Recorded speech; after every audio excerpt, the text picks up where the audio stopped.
Welcome to Luca and Miguel. Enjoy the video. You start by confirming your NSB files are properly decrypted and intact. This matters because encrypted packages will fail. Once done, make sure Yuzu is updated and that you're prod. Keys are present in the Keys folder so the emulator can read content. Now create or choose a game's directory and enable folder access in Yuzu settings. This lets Yuzu scan NSBs directly. Do these steps before importing, because misnamed files or missing keys cause import errors and wasted time. You now import NSBs using File, then Install File, choose the NSB and let Yuzu process the package.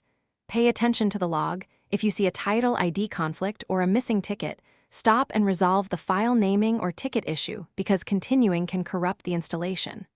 Also, install base games before applying updates and DLC since the order matters. Otherwise, content won't appear.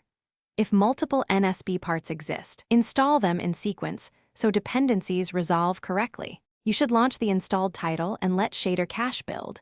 This can cause long first-run times, but improves performance later. If the game crashes or shows black screen, verify your prod. Keys and system firmware match the NSB region and ensure updates were applied in order. Once you confirm keys and firmware, clear Yuzu cache and try again.